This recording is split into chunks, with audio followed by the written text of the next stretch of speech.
Captain, கருப்பு எம்ஜிஆர், கருப்பு நிலா, வள்ளல், கருணையுள்ளம் என பட்டப்பெயர்களை விஜயகாந்துக்கு அடித்துக் கொண்டே போகலாம். அப்படிப்பட்ட நல்ல மனிதர் மார்கழி மாதத்தில் இந்த மண்ணுலகை விட்டு பிரிந்து விண்ணுலகம் சென்று விட்டார். உடல்நலக் குறைவு காரணமாக சிகிச்சை பெற்று வந்த விஜயகாந்த் கடந்த டிசம்பர் 28ஆம் தேதி காலை உயிரிழந்தார். கேப்டன் விஜயகாந்தின் மறைவு தமிழக மக்கள் மத்தியில் பெரும் அதிர்ச்சியையும் சோகத்தையும் ஏற்படுத்தியது. விஜயகாந்துடைய ஆன்மா சாந்தியடணும் அப்படின்னு நினச்சிங்கன்னா இந்த வீடியோக்கு ஒரு லைக் கொடுத்துட்டு தொடர்ந்து இந்த வீடியோவை பாருங்கள். விஜயகாந்த் மறைவுக்கு அரசியல் தலைவர்கள், சினிமா பிரபலங்கள், ரசிகர்கள், பொதுமக்கள் என ஏராளமானவர்கள் திரண்டு வந்து கிட்டத்தட்ட 15 லட்சத்திற்கும் மேற்பட்ட மக்கள் திரண்டு வந்து அவருக்கு கடைசியாக அஞ்சலி செலுத்தினர். அவரது உடலானது கோயம்பேடு தேமுதிக தலைமை அலுவலகத்தில் 72 குண்டுகள் முழக்க முழு அரசு மரியாதையுடன் நல்லடக்கமும் செய்யப்பட்டது. விஜயகாந்தோடைய உடல் தேமுதிக அலுவலகத்தில் நல்லடக்கம் செய்யப்பட்ட நிலையில் நைட் அந்த இடத்துல ஒரு அதிசயம் நடந்திருக்கு. அது பார்க்குற எல்லாத்தையுமே வந்து கண்கலங்க வச்சிருக்கு அப்படின்னு தான் சொல்லணும். அங்கிருந்த திருநாய்கள் எல்லாமே கேப்டனுடைய சமாதியை சுற்றி வந்திருக்கு அப்படின்னு தெரிய வந்திருக்கு. இதை பார்த்த அங்கிருந்த காவலர்கள் எல்லாருக்குமே அது மிகப்பெரிய ஆச்சரியமாகவே இருந்திருக்கு. கேப்டன் அவர்கள் எப்படி உயிரோடு இருக்கும்போது மற்ற மனிதர்கள் எல்லாத்துக்குமே சமமாக சாப்பாடு போகணும் அப்படின்னு நினச்சாரோ, மனிதர்களுக்கு மட்டுமல்ல விலங்குகளுக்குமே அப்படி ஒரு விஷயத்தை அவர் பண்ணியிருக்காரு.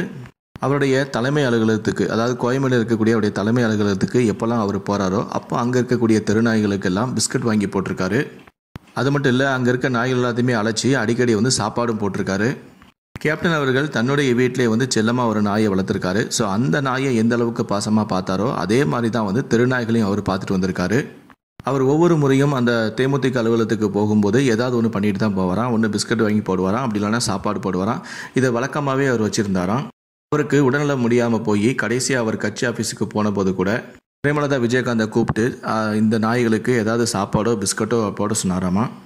அந்த அளவுக்கு தன்னை சுற்றி இருக்கக்கூடிய மனிதர்களாக இருக்கட்டும், விலங்குகளாக இருக்கட்டும், எல்லாரு மேலேயுமே அவர் ரொம்ப பாசமாக தான் இருந்திருக்காரு. அதனால தான் அவர் இறந்த பிறகு அவருடைய சமாதியை சுற்றி அந்த நாய்களை வந்து சுற்றி வந்திருக்கு.